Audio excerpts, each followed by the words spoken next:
보톡스 맞아도 효과가 없어요. 왜냐면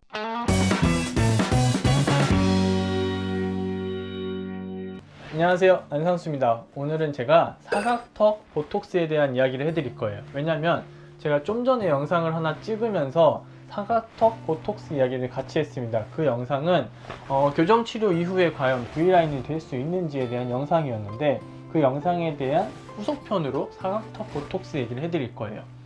교정치료를 하면 V라인이 될 수 있는 거의 유일한 상황은 여기 있는 근육이 빠지는 거예요. 근육의 부피가, 그러니까 결국 근육의 볼륨 자체가 줄어든다는 이야기를 해드렸는데, 이거는 결국 사각턱 보톡스의 원리랑 똑같습니다. 보톡스라는 거는 근육을 죽이는 거예요. 근육의 부피를 줄여서 그 부피가 줄어든 것만큼 여기가 V라인이 되는 게 사각턱 보톡스의 원리입니다. 제가 치과 의사인데 왜 보톡스 얘기, 사각턱 보톡스 얘기를 하냐고 의아해하실 분들이 많겠지만, 치과에서도 보톡스를 많이 해요. 사각턱 보톡스라는 거는 심미적인 효과도 있지만 뭐 턱관절 질환이라든지 원인에 따라서 여러 가지 목적으로 쓰기도 하고요. 입꼬리라든지 입 주변에 있는 근육에도 보톡스를 놓는 치과들이 꽤 많이 있습니다. 어쨌든 오늘은 사각턱 보톡스 V라인에 관계된 이야기만 해드릴게요.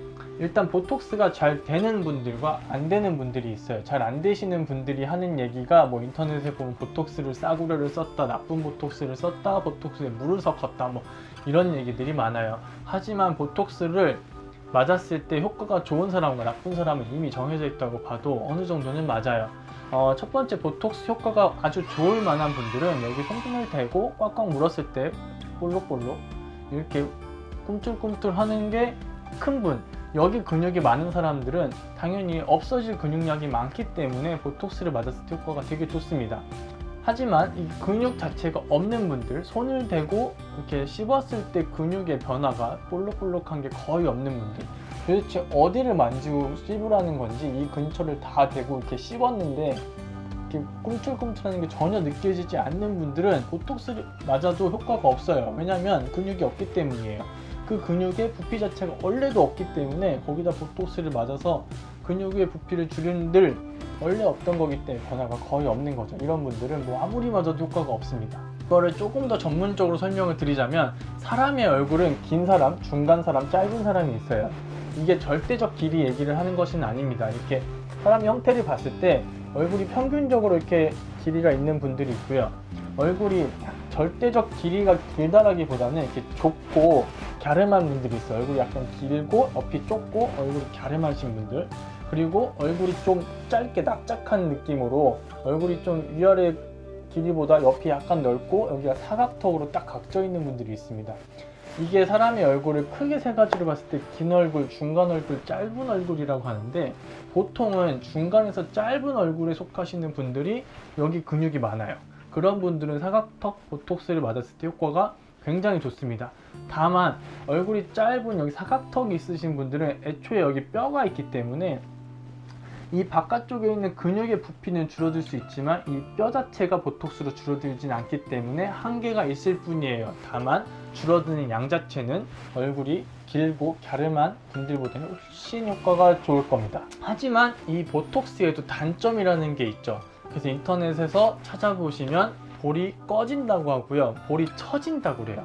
이게 약간은 저는 뭐 비슷한 말인 것 같기도 한데, 볼이 꺼진다는 것도 그렇고 처진다는 것도 그렇고 가장 쉽게 이해를, 그냥 제가 혼자 이해를 한 바에 따르면 여기 근육, 이렇게 이어지는 근육이 있는데 이 근육 자체의 부피가 줄어들면 여기가 상대적으로, 여기는 안 줄어드니까, 왜냐면 여기는 살이잖아요. 살은 그대로 있고 근육 여기만 부피가 줄어드니까 상대적으로 여기가 처져 보이는 게 아닌가, 그런 생각을 좀 하고요. 실제로 좀 줄어드는 것 같기도 해요. 줄어드는 경우에는 뭐 여기는 필러 같은 거 좀 맞으면 되고요. 특히 여기가 처진다고 하는데, 여기는 이렇게 부피가 이렇게 있잖아요. 이렇게 있는데 여기 근육이 쭉 빠지면 남는 살들이 처진다고 생각하셔도 되고요.